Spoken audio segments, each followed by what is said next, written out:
Welcome to The Big Rich Show. This podcast will focus on conversations with friends and acquaintances within the four-wheel drive industry. Many of the people that I will be interviewing, you may know the name, you may know some of the history, but let's get in depth with these people and find out what truly makes them a four-wheel drive enthusiast. So now's the time to sit back, grab a cold one, and enjoy our conversation. Whether you're crawling the red rocks of Moab or hauling your toys to the trail, Maxxis has the tires you can trust for performance and durability. 4 wheels or 2. Maxxis tires are the choice of champions because they know that whether for work or play, for fun or competition, Maxxis tires deliver. Choose Maxxis. Tread victoriously. Why should you read 4Low Magazine? Because 4Low Magazine is about your lifestyle, the four-wheel drive adventure lifestyle that we all enjoy.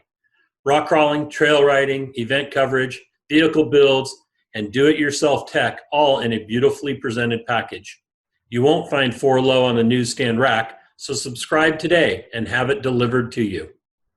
On today's episode of Conversations with Big Rich, we have Chris Poblano.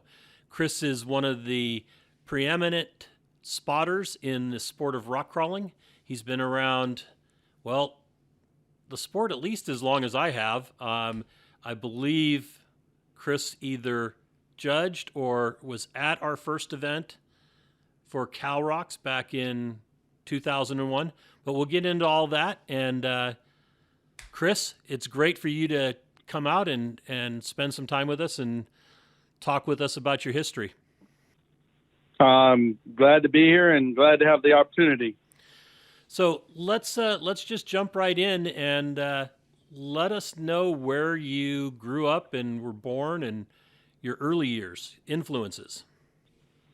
I was born in Sacramento, California, and I basically grew up in Cameron Park.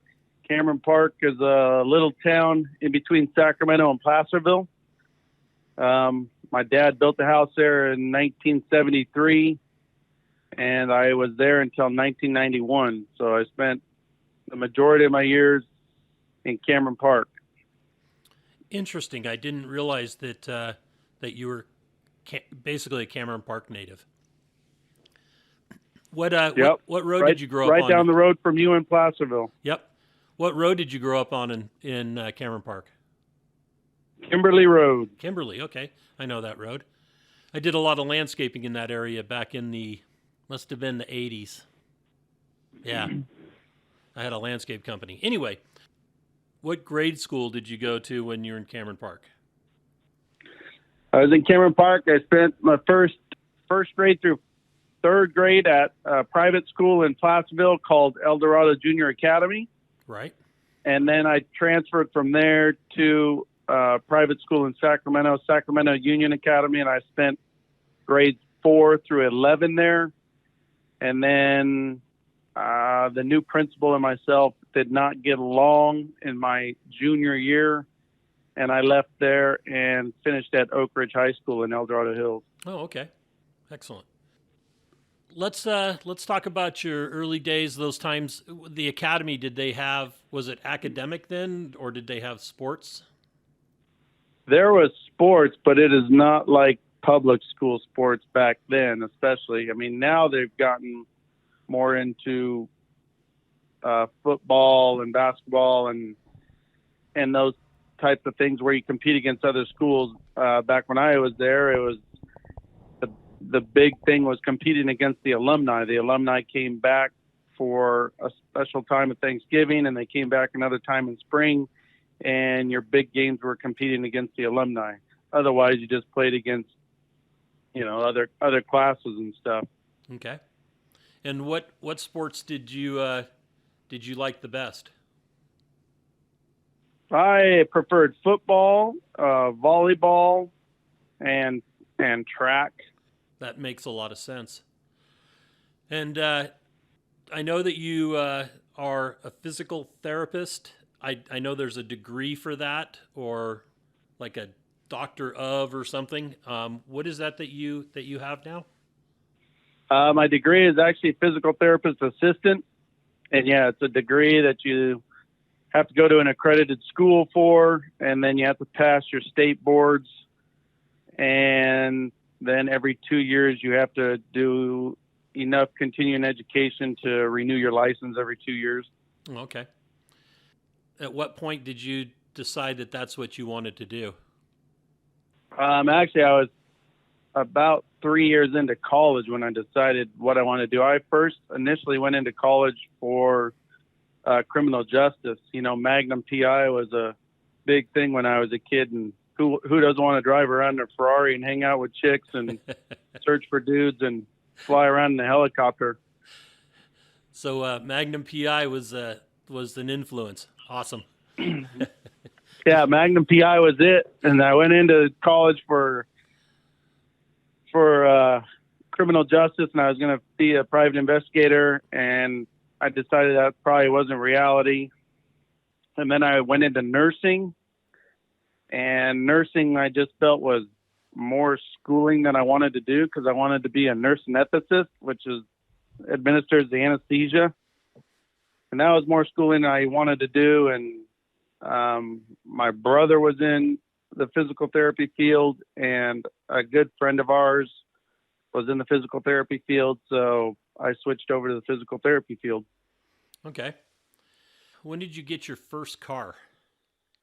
My first car, I had it at 14, I guess, is when my dad gave me a 1959 Volkswagen Bug. And we began restoring it until I was 16, and that was my first vehicle. Very nice. My first vehicle was a Bug as well, a 54. Living in that Cameron Park area, there's a lot of open space, at least in that time. It wasn't completely all houses. So did you Correct. Did you ride BMX bikes or, motorcycles, anything like that? Mainly motorcycles. We had bicycles too. Where we were building and when we built, you're correct. There were no houses around. My dad didn't own the land, but we used the land like it was ours. I mean, we had hundreds of acres at our access that we rode motorcycles to. We always had motorcycles. We always had bicycles too, but there was a place called Samtown. Yes. That was it was the next exit up from our house. But we would ride our motorcycles and our quads there, and we'd just park them in the trash container area. And they had a huge arcade. We would go in there and play for hours in their arcade and then ride our bikes back. That was always a pretty cool place to go, with all the wood shavings on the floor, peanut shells. Correct. Lots of arcade games. I remember Right. out of college working as a landscaper before I owned a landscaping business, and we did a lot of lunches there. There were multiple times that we were out on our motorcycles and the cops beat us back to our house, and they would tell our parents we didn't belong on the road on our motorcycles. But back in that day, that's what they did. They just came to your house and told your parents that, and your parents hopefully did the right thing. They didn't try to hassle you too much, and so that was nice. Right. Nope, it's true. The generation now that's growing up, the restrictions are so much tighter. They can't get away with near as much as when you were a kid or when I was a kid. That's for damn sure.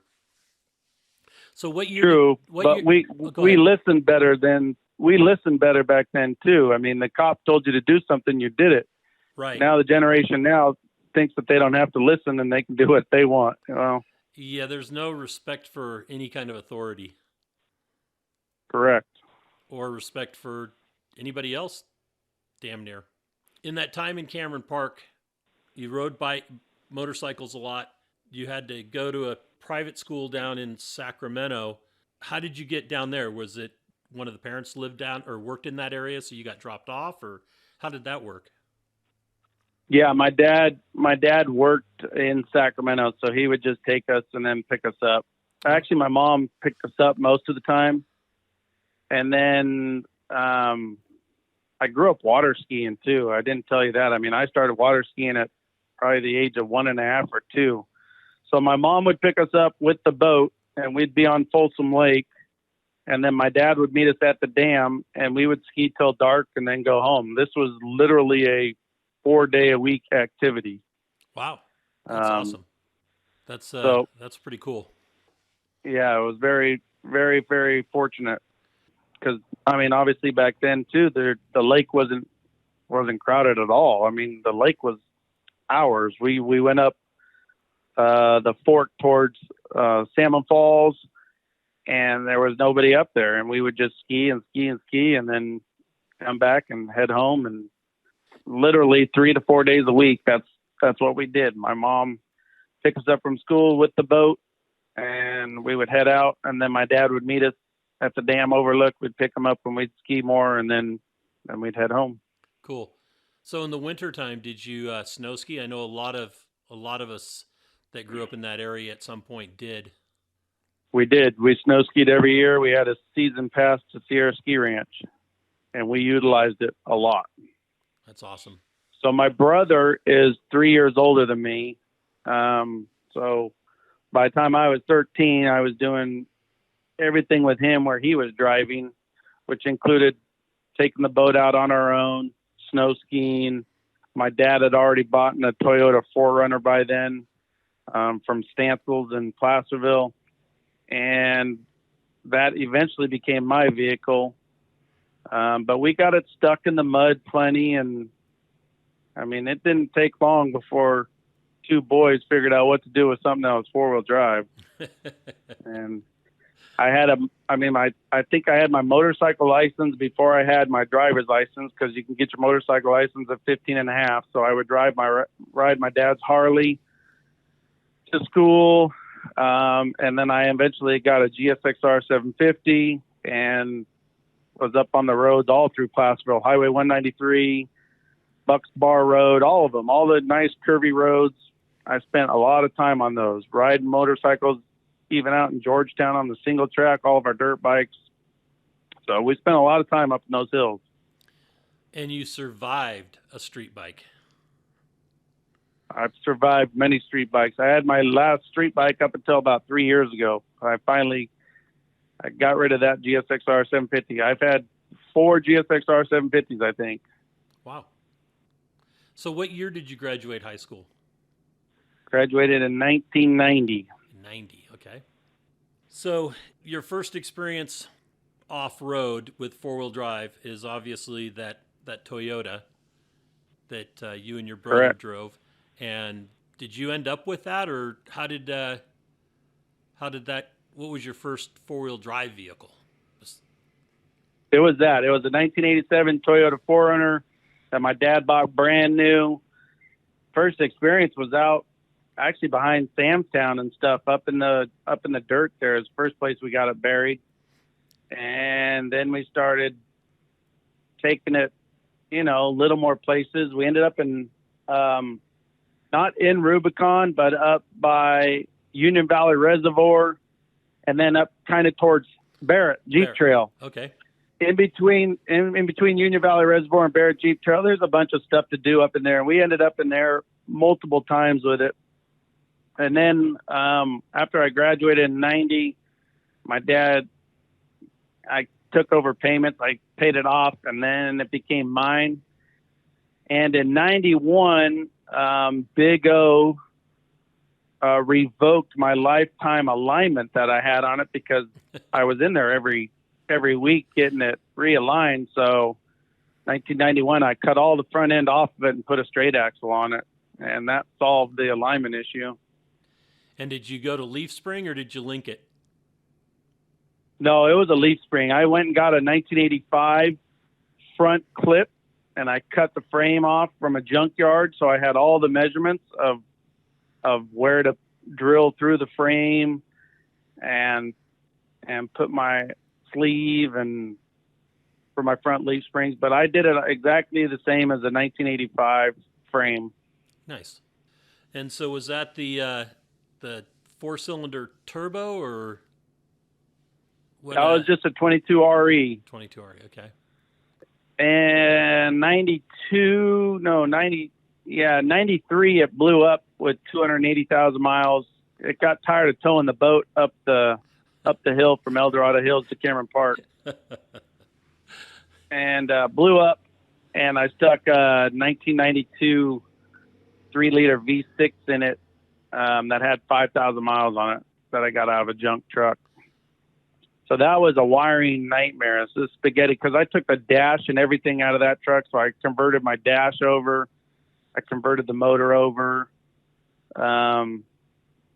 Transmission. I mean, I bolted the whole thing. The engine, training, and transfer. I bolted the whole thing in, and then had to fabricate new cross members and stuff. But it ran after 2 weeks. It took me 2 weeks to do it all. And my dad looked at it and he goes, "That thing is never going to run again." He looked at all the wiring going everywhere. He goes, "That thing is never going to run again." Well, I have to give you a lot of credit to be able to do that, especially in 2 weeks. Yeah, it took me 2 weeks. And I was a young, motivated kid, I guess. I mean, I was 19 or 20 then, because I graduated in 1990, but I graduated in 3 years. I went through high school in 3 years since I went to a private school. And when I left, I had so many credits. So I was 17 when I graduated. Oh, wow. Okay. So I was probably 19 when I did that. It's awesome. And you did that in the garage? In my dad's garage. Yeah, I pulled the boat out because I took the spot where the boat usually sat. So I pulled the boat out, did it right there, hooked up he helped me put I think it was 3 or 4 2x6s together. So I had a spot to pull an engine in the trusses and just went at it. Yanked all the dash out, yanked all the wiring out. And it turned into a kind of a nightmare because it was a 4Runner. So the brain box controlled everything in the back end of the 4Runner. Well, I got the motor and new brain box and everything out of a pickup. So then I had to come up with a relay system to control my back window, my back windshield washer, all of that stuff, the defrost. But it got back together. And I had that until I probably sold it about 8 years ago. Wow. I bobbed it 12 inches. It was just a work in progress all the time. That's interesting. I didn't know that. Did you use anything from any of the manufacturers at that time, or was it all stuff that you came up with on your own? The straight axle conversion I came up with on my own, and then a year later I read about it from a shop in Colorado that supposedly did the first straight axle conversion. I'm like, no, that wasn't the first one, but I mean, they did a nice write-up and everything on it. And then, no, most of the stuff, I didn't use any manufacturers. I mean, as I continued to build it out later on, I mean, I destroyed the body. My first body on it, I completely destroyed in a competition down in Johnson Valley in 2002. And then I put a new body on it, bobbed the new body. And by then I was getting, some stuff. I had Stawn internal beadlocks on it. I had Pro Comp tires on it from Pro Comp. I mean, I had stuff then that the guy I was spotting for then, Tony, he gave me some of the parts that he was getting. So that made building it a little bit easier. But I didn't even have a Marlin in it. It was called a JP Eater. It was made by Jack O'Brien in Roseville. And I'm not, you just didn't see many of them out there because it was before Marlin even came out with anything for a dual transfer case. Wow. So, and you said you spotted Tony. Was that Tony K? Tony K. Tony Kasabasic.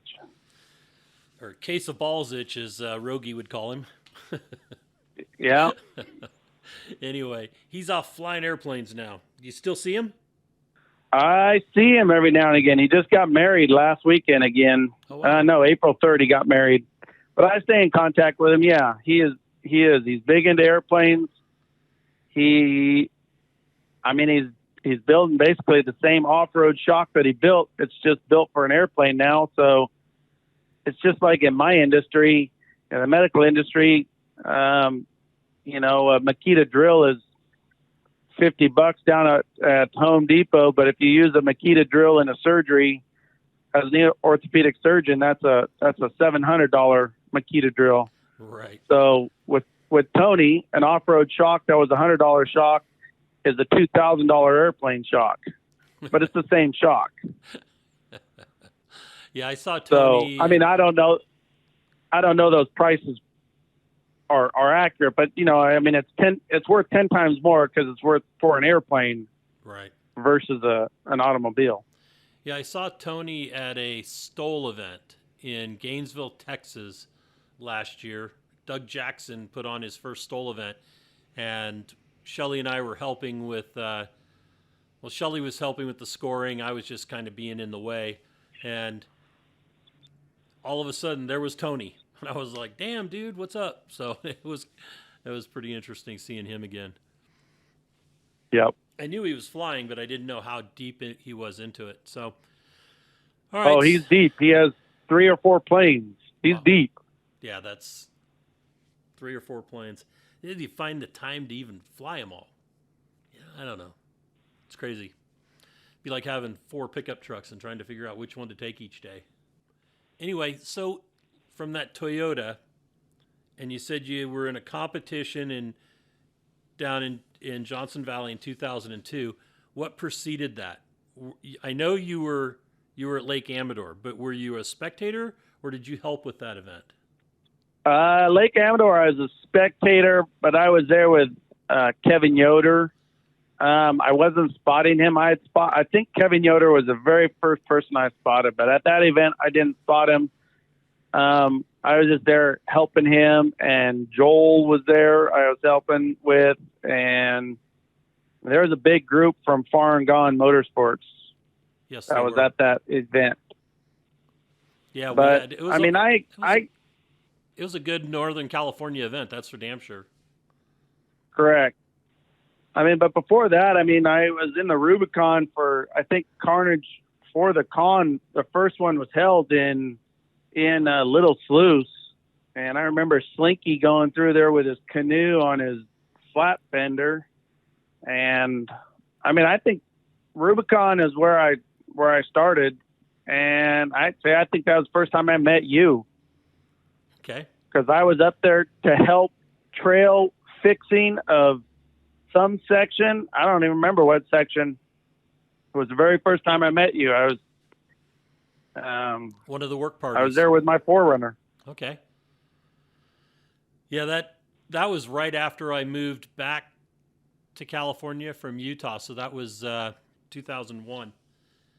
Because I moved back just before Christmas of 2000 and then did the first event November of 2001. So it must have been that springtime then of 2001. Probably. Yeah. Yeah. Yeah, those were some good days out there with the trail cleanups and the work parties for Friends of the Rubicon and all that. That was there were a lot of parties. Half of it was cleaning up what was left from the party the night before. So from there, then you got into you were spectating at Amador, and by the way, thank you for sending me the photos that you did. And yep. And then you competed down in Johnson Valley, and who was that with? It was put on by Victor Valley 4-Wheel Drive Club at one of their Oktoberfest things that they used to do on Columbus Day weekend. It was just thrown together at the last minute. I can't even remember what section of Johnson Valley it was held in. That was the year I was going to start competing with Tony, spotting for him, and we were down there together. And he goes, let's both do this. So we did. He had a little buggy that he had built that kind of looked like a flat fender, and I was in my 4Runner, and actually I beat him in the event, but I destroyed my 4Runner. I mean, I destroyed it.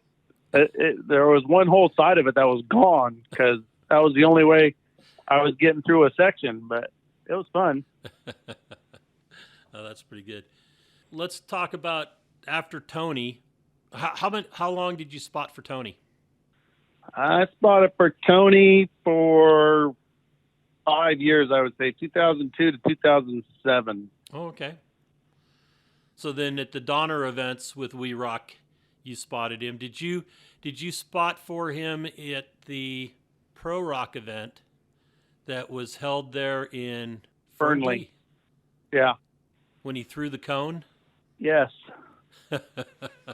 I had to talk that father off the ledge that day because I was standing right there when Tony launched that cone. I mean, there was like 4 people at that point in the evening watching, and the cone just clipped that child, but it freaked the child out. And the dad thought, the way he was acting, it was like the kid got run over. Let's talk about some of the Donner events. What do you remember most from those days? What do I remember most? That was probably still Cow Rock days, wasn't it? Yeah, at the early beginning, because we didn't start. I think 2005 was the first We Rock. Yeah. So, I mean, Donner's it's just a great event site. My biggest memory from Donner, honestly, is Jason Berger doing a wheelie up that wall. Because I've been a great friend with Jason Berger for 20 some years too. I've done disabled sports with him every year when he did it. And we actually own a business together. But that's one of my most memorable moments at Donner is him doing a wheelie, 2-wheel drive with nitrous in his rock racer up that wall for like intermission or something. The parties on the deck were always pretty awesome out there at Donner.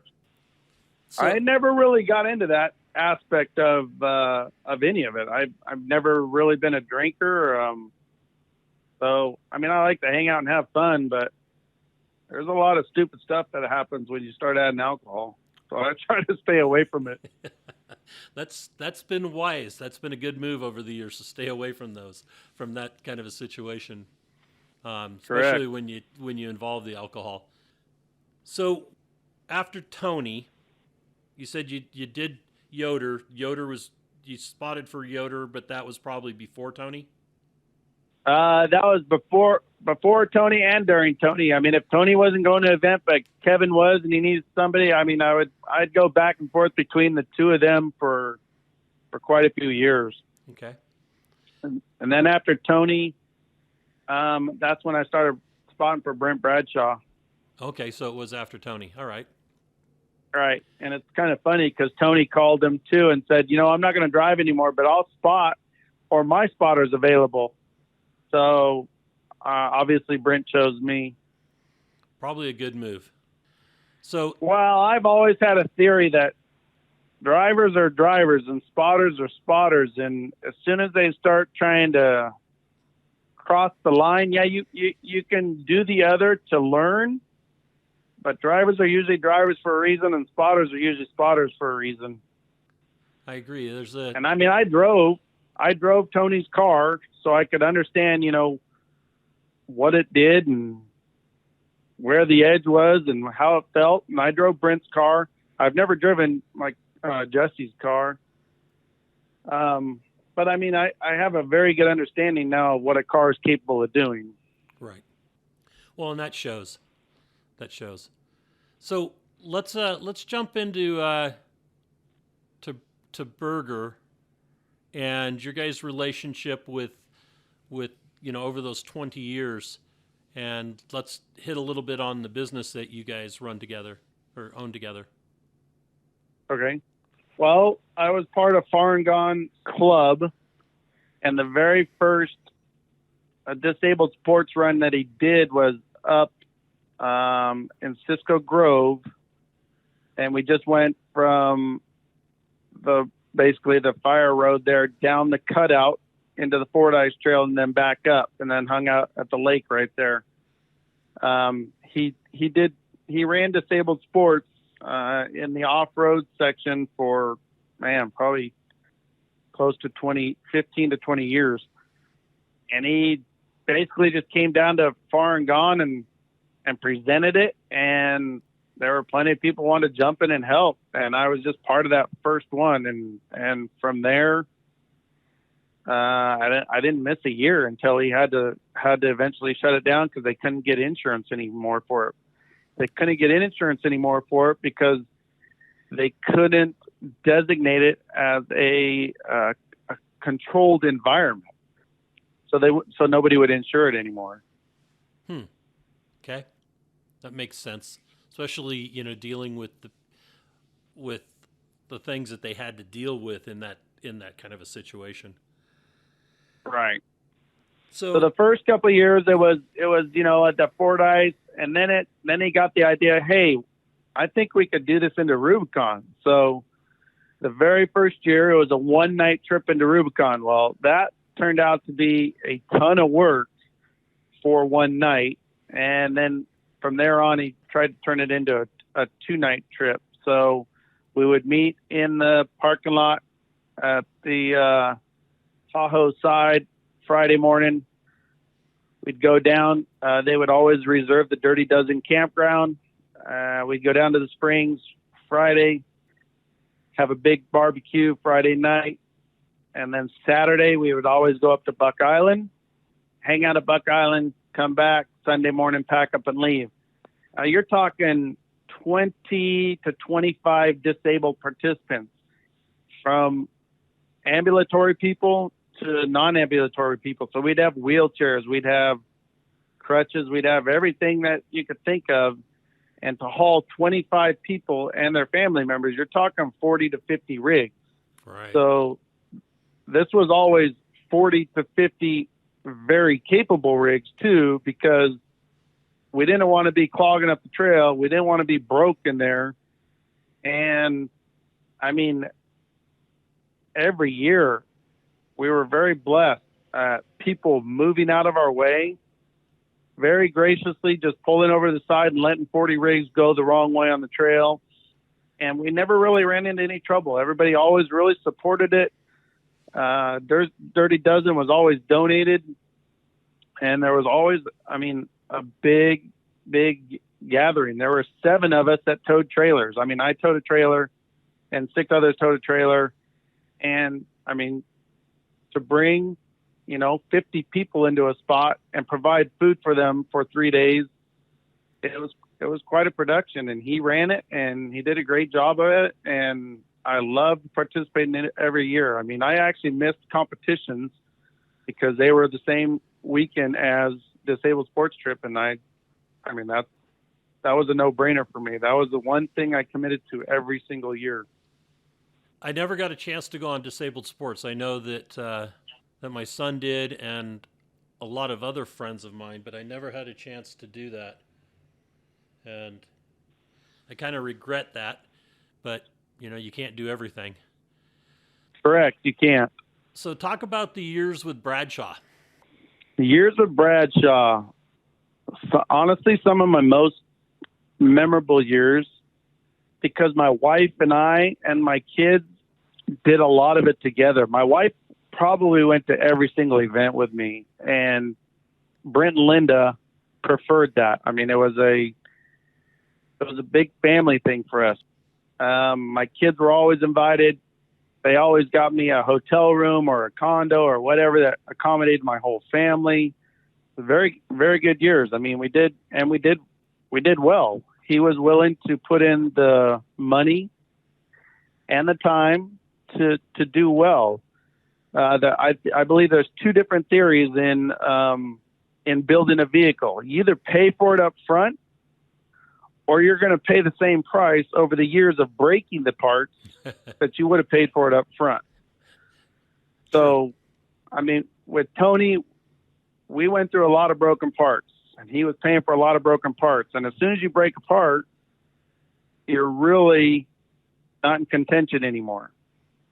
Brent paid the money up front, and we didn't break the car very often at all. I mean, I calculated it once. We competed for 4 years. We did 10 events a year between We Rock, Cal Rocks, and Cal Neva. And we would do obviously 9 courses basically per event. And in those 4 years, we left an ARB once, and we broke a trailing arm in the rear once. So we broke twice, and neither of those breaks were bad enough that we could not get off the course. So we got off the course, fixed it, and continued on. So, I mean, to compete that much and to break that little is a positive testament to his equipment, first of all, but it was also the time he put in. That vehicle, as soon as it left an event, it went home, and Randy, who was his engineer, worked on the vehicle for 3 days, got it ready for the next event, and put it back in the trailer. And it wasn't touched by anybody but Randy. If it broke the 2 times it did in the field, then Brent and I had to work on it. But otherwise, his engineer, Randy, is the only person that worked on that vehicle, and the vehicle was always prepared. Right. So prep, it was very... Prep means a lot. It really does. Correct. So, And that's something that I think a lot of teams, don't pay attention to, not even in rock crawling, even in Ultra 4. I mean, these teams that, think you can just go out and beat it and never pull it apart and see if there's something wrong with your ring and pinion or something wrong, twisted on your axle or something. I mean, they have a lot more faith in their equipment than I personally would. Yeah, true. Understood. So after Brent, and I know that drivers are all different. They all have different needs or wants from their spotters. And correct. I would say that Tony and Brent were probably different for sure. Correct. And I know that you probably had to talk Brent into doing some of the things that he may not have felt comfortable doing. Am I correct in that assumption?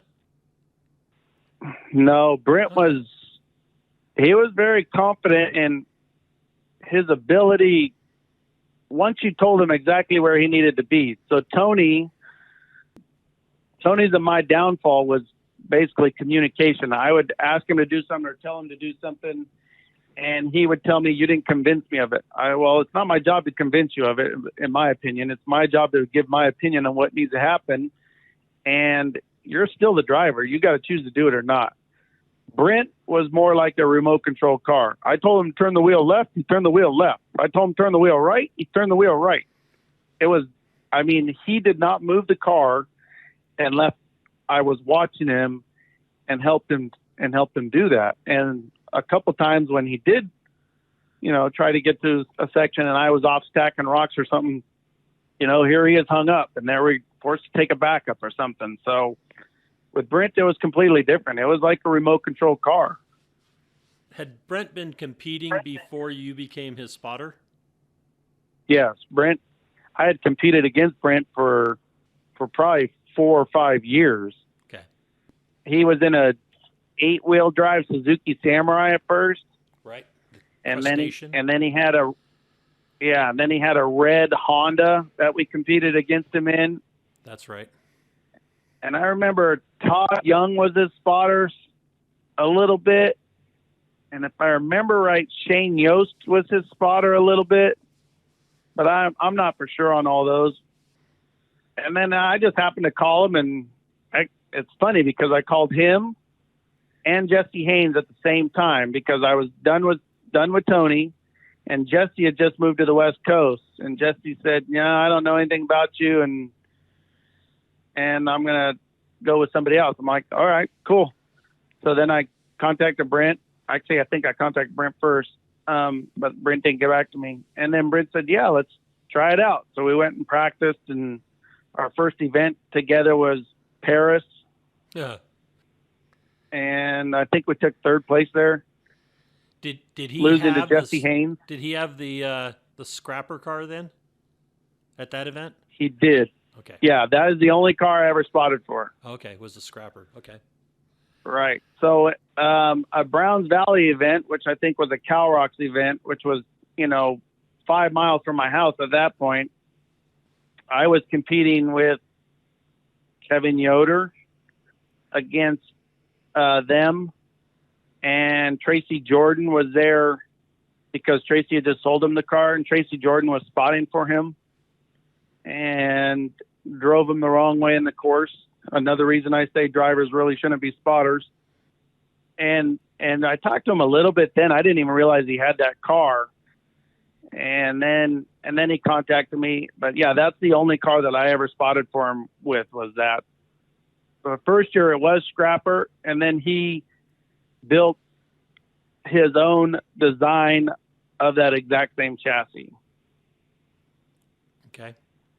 Because I know the original Scrapper chassis were pretty thin walled tube and all the tabs and everything. And I think, although that was the one I think BZ built or had, was the original Scrapper, and then he had 2 identical chassis built, and one of them was his and one of them was Tracy's. So that was probably that one then. Okay. Just trying Correct. to figure it all out in my mind. So then you spotted him for quite a while until he decided to retire. And then you Correct. jumped in with Trail Gear and Matt Messer, if I remember right, correct?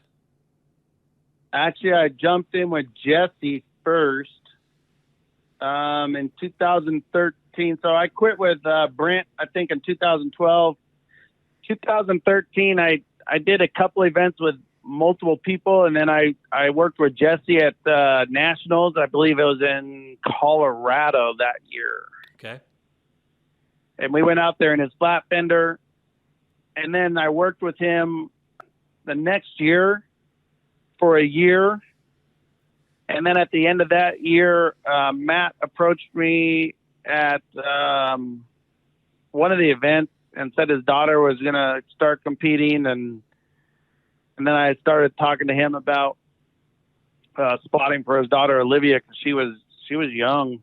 I think she's probably 15 at that point. Yeah, 14 or 15. And I thought it was an honor, that Matt would consider me, because that's his daughter. That's his baby girl that's basically in my hands. If I drive her off a cliff and she crashes, that's on me. That's on nobody else. Right.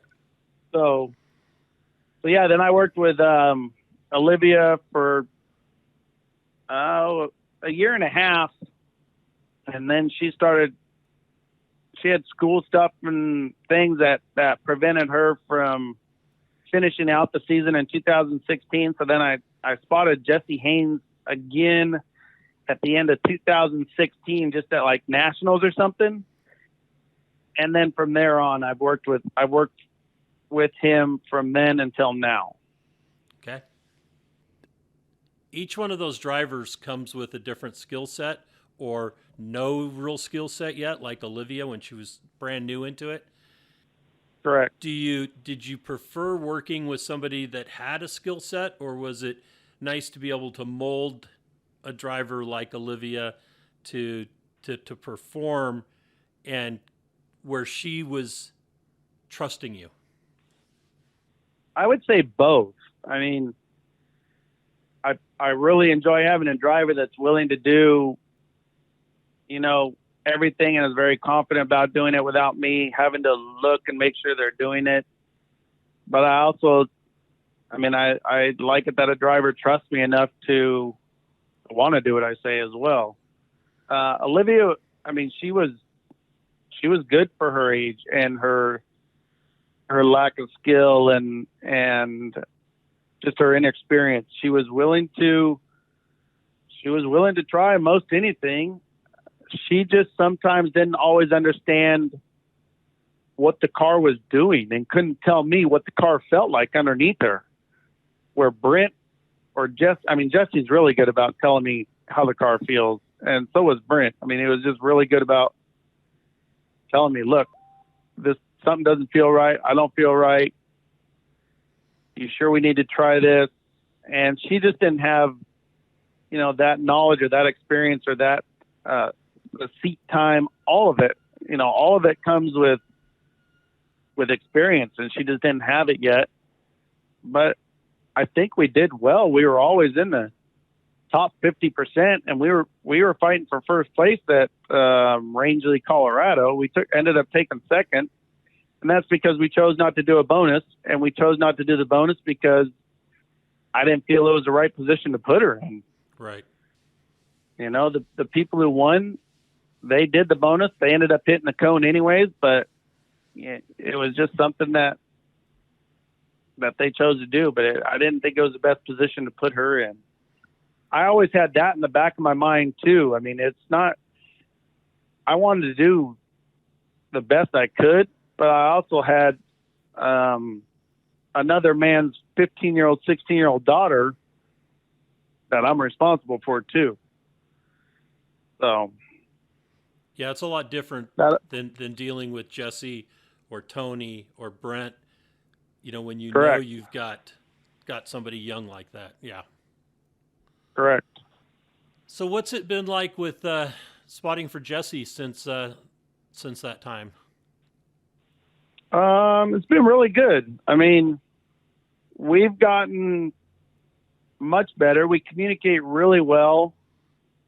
He's just a phenomenal driver. I mean, there's him, Tracy Jordan.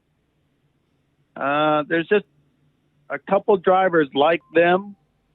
Honestly, they don't need a spotter. They need a spotter to tell them how close they are to a cone, or to stack some rocks for them before they get there. I mean, honestly, if you watch Tracy Jordan and his brother work together, Jason was always just out doing pre-work for Tracy because Tracy knew where the car was going to go. He didn't need him to tell him where the car was going to go. And Jesse's the same. Jesse knows where the car is going to go and how well it's going to do. I'm out there to do a little preventative work for him and make sure we don't hit cones. And every now and again, I mean, he gets in a bad position and it takes me thinking of, how to get him out of that position. But those times are rare. Right. So you don't have any aspirations of driving yourself again, right? No. Okay. I drove solely for the reason to kind of learn what a car feels like and, just get an idea of that side of it. The same thing that I did with judging at your events. I mean, I judged at a Grand Nationals. I've judged at multiple events for you, and I think every competitor should go out and judge once or twice if they can, because it's just another component of the competition that I think everybody needs to know. I think it makes you a better competitor no matter what, whether you're driver, spotter, it doesn't matter. It makes you a better competitor because you understand what the judge is going through. I mean, they're out there volunteering their time, and they have people like me that harass them sometimes. and I mean, it's just not. I think it just builds a better person, better competitor. Right. So that's the reasons I drove. But no, I have no aspirations of driving, of owning a team, of any of that. And honestly, because of my job, I don't have the time to take off Thursday and Friday to get to the event, and then Monday and Tuesday to get home from the event. I mean, I'm a high maintenance spotter. I fly into events, I rent a car, I drive to the event, I show up and I do my work, and I get on a plane that night, 95% of the time that night, and I'm back at my house Sunday night, and I go to work Monday morning at 5:00. So, I mean, it's not driving, being the driver and the car owner would not play into it. It just wouldn't work for me. Right. So let's talk about your business, and what you're doing, and what kind of clientele you have, that kind of thing. Is that all right? Yep. My brother and I own a outpatient physical therapy practice in Oroville, California. He started it in 1999, and I joined him in 2001 when he just got too busy to handle it himself. So we've been here for 20 years in the same place. We treat orthopedic outpatient clientele, whether it's a surgery recovery, a workers' compensation injury, or just a sports injury. We're rehabbing them back to their best potential. That is my main business. That is what puts the food on my table. That is what makes me able to travel and compete. That is what makes me able to vacation and that. I have a couple side businesses as well, but that is my main business. Let's talk about those side businesses. Also, are you still competing, or is it just workouts in the CrossFit? Yeah, CrossFit. So in 2014, I opened my own CrossFit here in town, and it's been very successful. I coach Monday, Wednesday, Friday mornings, the 6 a.m. class. And I've done that since 2014. So I'll go there and coach. Then I come to my office and I treat patients, and then I'll usually go work out at 5:30 at night during the week. I do not compete in any CrossFit anymore. I'm too old, in my opinion. Although you compete with people in your age bracket, the past 4 years, I just have not done near as much as I used to. I used to be really heavily involved and compete and travel around the country competing in CrossFit, and it's just wearing on my body. And I just do it now to stay in better shape. And I do it so I can eat what I want, because I just like to eat junky food a lot of the time. That's my downfall. I don't work hard enough to get rid of the junk food diet. So it was a huge benefit, though, when getting in really good shape for CrossFit and then competing in rock crawling went hand in hand. I mean, moving rocks and rolling over vehicles, just all of it. I mean, there was a time when I worked out so I could be better at competing in rock crawling. Right.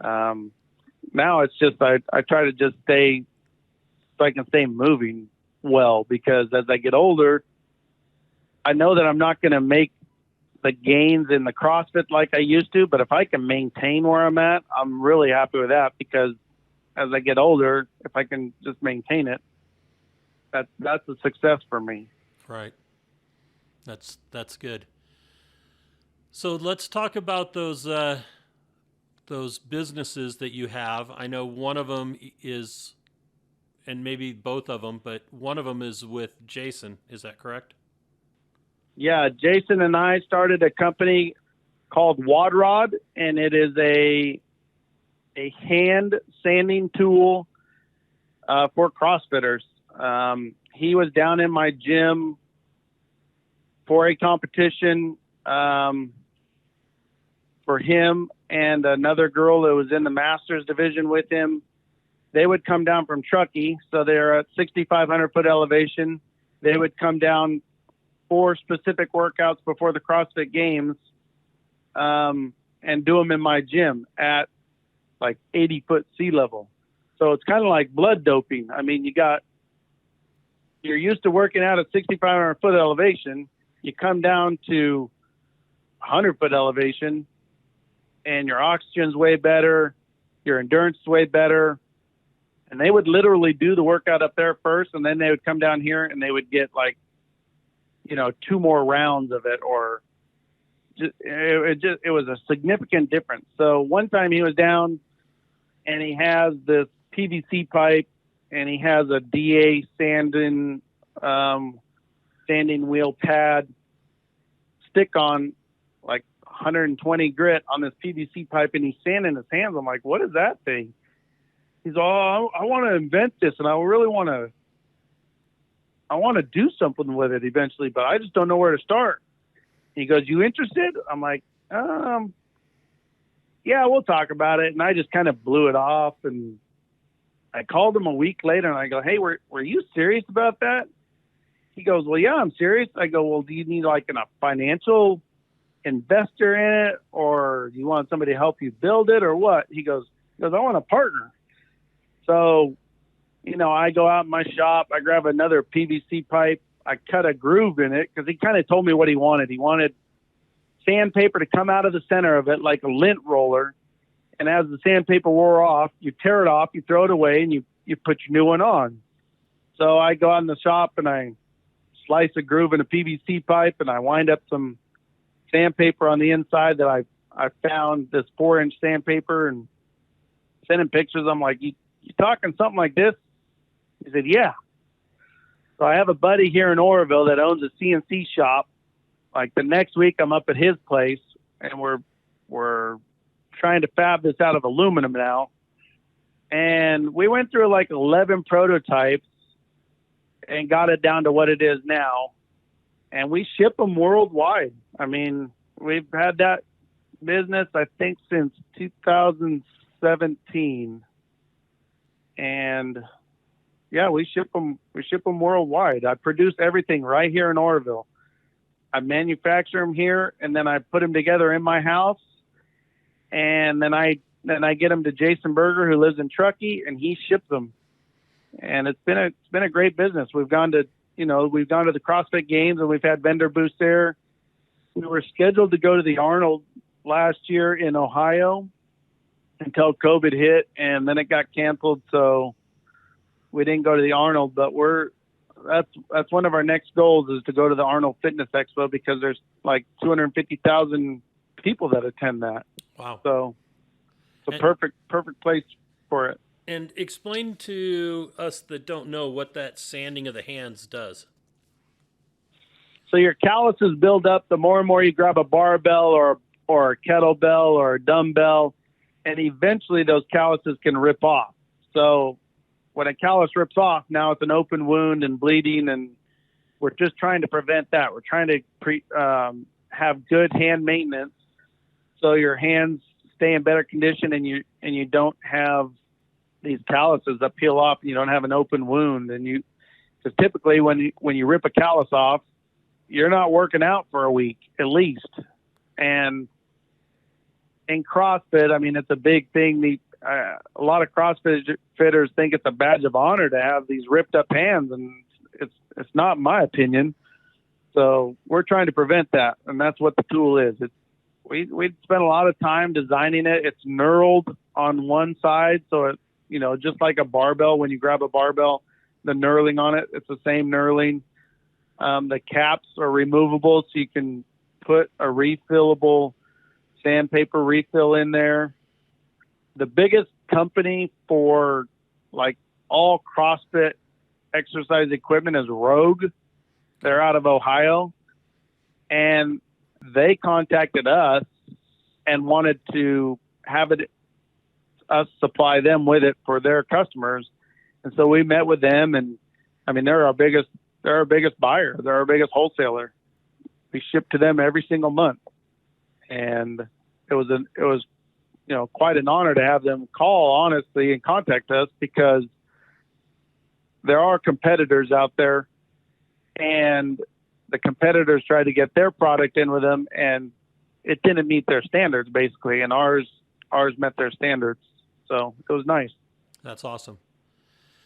So you have the gym, you have the physical therapy, and then you have the product. So that's the three businesses that you're doing?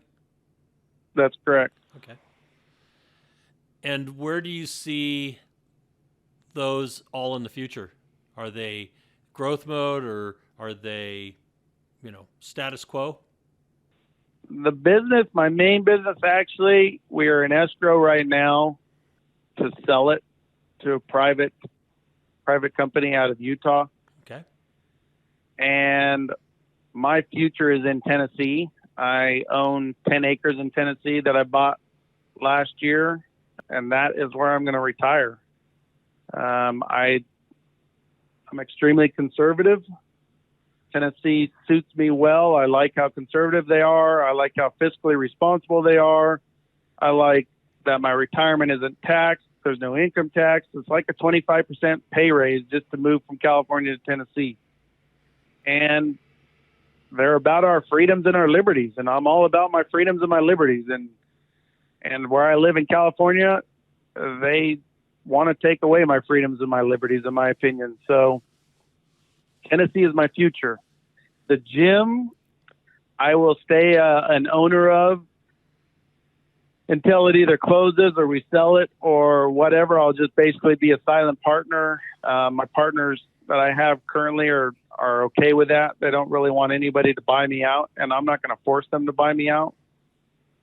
And Jason and I we're figuring that out, because we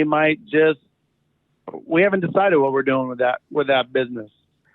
Whether he's going to continue to have the stuff produced here in Oroville and just come down and get it, if we're just going to try to sell that business, or if we're going to try to get a licensing deal where somebody like Rogue or another company produces them and takes over everything, and we have to do nothing. So we're still trying to figure out that business itself, but my future is in Tennessee. Do you mind? I think by the end of this year. Oh, really? Do you mind me asking where in Tennessee? The town is Dunlap. It is. Oh, I know it well. It's actually like 20 miles south of Dayton, where you hold an event. Yeah, we go through Dunlap, and we go to El Mateje, which is the Mexican restaurant there, at least twice every time we go into Tennessee for the rock crawl. That's interesting. Cool. And we've been out there 4 or 5 times, and we've driven around a lot, and we drove up to this property, and I mean, I kind of knew that was where I wanted to be, and my wife didn't say anything, and I didn't say anything to her, and then later we just both looked at each other, and we knew that that's probably where we belong. So we made an offer on it. They accepted our offer, and I'm actually going out there next weekend, and I hope to contract with a guy to start the dirt work. So it's just raw land right now? It's just raw land, yeah. Okay. And is it along the river, or the Sequatchie, or just in the valley? It is up. It's actually up on the plateau of Fredonia Mountain. Oh, okay. So it's up at 2,200 foot elevation, which hopefully is less humidity, less heat. That's what I've been told. And I'm going to build my own house again. My current house that I live in, I built 16 years ago. Because before I was into physical therapy, I was a framer, and I was in construction from age 12 to 19 because my dad was in construction. So okay, I'm looking forward to building another house. Awesome. When you're out there and you retire, are you really retiring, or do you have your eyes set on another business or extension of something else that you're already doing? I am going to keep my physical therapy license, and I've applied for reciprocity. I'm going to keep that just in case I need to do that. I want to invest in storage units, and I wouldn't mind delivering Class A or Class C motorhomes from the factory to like their final destination at the dealership. And there's in Kentucky, Tennessee, and Georgia, there's multiple motorhome manufacturers. So excellent. I don't know what I'm going to do. Retire? No, because I'm only 48 years old, but do what I want to do. I want to just kind of work 2 days a week, probably. And what's the range? How old are your kids? My kids are 22 and 20. Oh, wow. Okay. They are adults. They're adults. My son is a fireman who works for CAL FIRE, and my daughter is in college, and she'll actually be going to school in Kentucky that she will be wrestling for. She's going on a wrestling scholarship to Campbellsville University, where she wants to get a bachelor's in criminal justice and a master's in forensic psychology. And then she wants to join the Air Force after that as a second lieutenant, I think she said. Wow, she's got a game plan. That's awesome. She does. She's very goal-oriented and, wants to go to the Air Force for a while and then eventually end up in FBI or CIA is what she's talked about. But very patriotic young lady. Good to hear that. Good to hear that. So let's talk now about what you think makes a great spotter, and also what you think spotters coming into the sport need to work on, or what's the first thing they should do? What makes a great spotter, in my opinion, is knowing what your driver wants, because every single person I've spotted for wants a little bit different information, and to know exactly what they want, you need to be able to communicate it to them. Whether they want to know when they've cleared a gate, and that's something that people want to know. Some want to know how far away they are from a cone. So it's just every driver wants to know those just couple little different things, and you need to be able to communicate that to them before they ask for it. Right. Okay. The other thing is just, obviously practicing with your driver, communicating.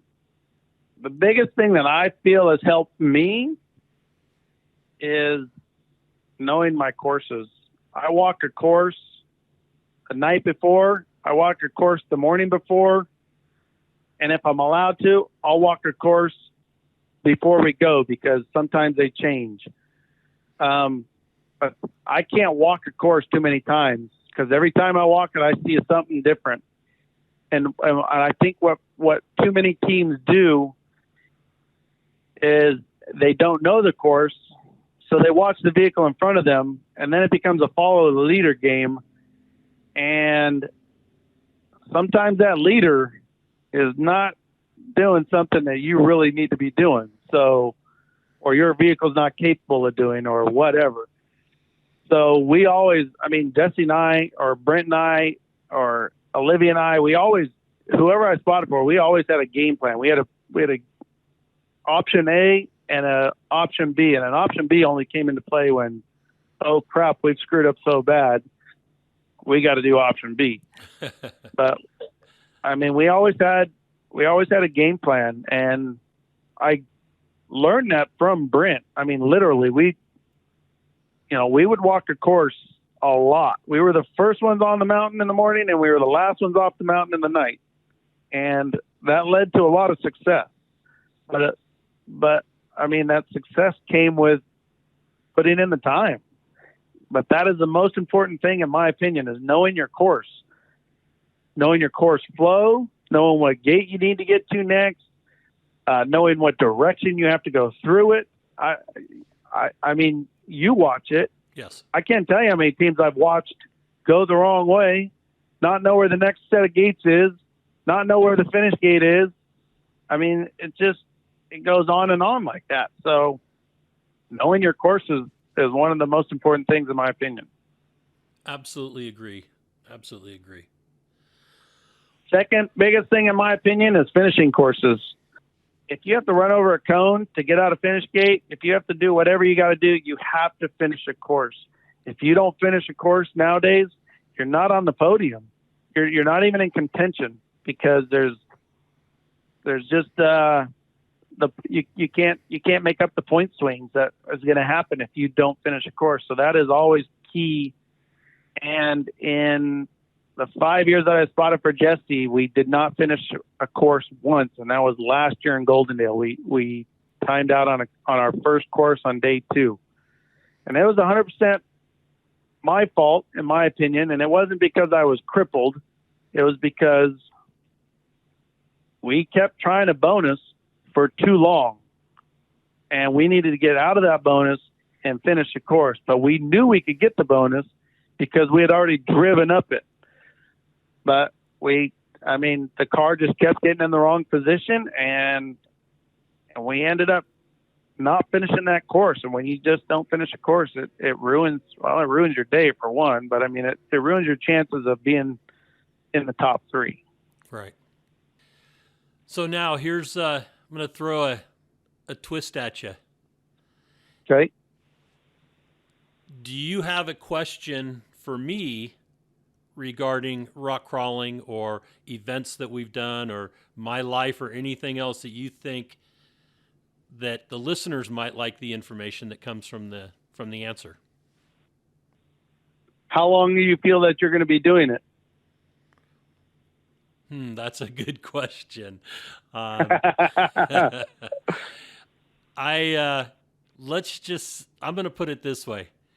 We are getting into the twilight of my rock crawling career as a event promoter for competitive events. I would imagine that I'm going to be around it, doing it for probably at least 3 years, and hopefully find somebody that wants to do it, that we can transition it to them, and then that time frame becomes what it is for me to teach them what we have done to make this successful. Because right. It hasn't, it's always been successful. It's just Shelly needed to, when I met Shelly stepped in and fixed the things that, me being able to keep a hold of money, I'd spend it as fast as we made it, and that wasn't always a good thing. Whether I'd say, I need to do this, and maybe that wasn't the thing I needed to do. And she's brought in those controls, but there'll be a transition period. I don't want to see We Rock disappear, and I know there's a couple of people out there that could run it. Hopefully one of those will step up. And if anybody is listening and would like to become an off-road event promoter, competitive event promoter, I'd be more than happy to discuss it with them. But yeah, I would say that, 3 years, would probably be about right. Sounds good. I think that's about my life expectancy too. 3 more years, huh? I get it. Well, my goal is 2 more national championships, so it might take 3 years to do it. There's going to be some good competition this year. There's so many people that have stepped up into the unlimited class, and I think some of them are really good drivers. Maybe they're not familiar with rear steer or that kind of thing, but I've been really surprised at some of the guys that have stepped up over the last couple of years, and some guys that are coming back into it that are if all the cards fall right, it's going to be a really difficult season, and whoever gets on that podium at each event is going to definitely earn it.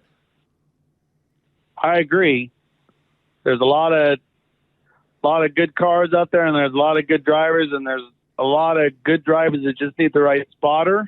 Yep. Fortunately for me, I spot for a guy who now in his backyard can practice 3 to 5 hours a day if he wants to. And for the past 3 weeks, that's what he's been doing. And he's been shock tuning, and he's been tuning everything, and seat time is tremendous.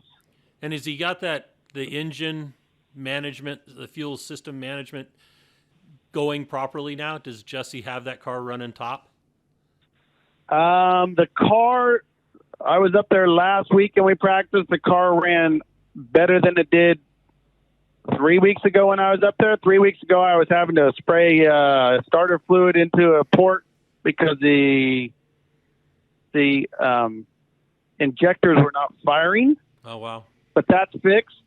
Horsepower-wise, he's got a lot more horsepower than we had last year, and the car starts every time. He's constantly tuning stuff, though. I mean, And when I say shock tuning, literally, he's out shock tuning for 5 hours a day. He'll try a drop and he'll tune the shock, and he'll try a drop and he'll tune the shock, and he'll mess with the water in the tires, mess with the amount of lead in the tires. He'll mess with little things, and it's because his backyard, literally his backyard, is rock crawling. Yeah, I've seen the pictures.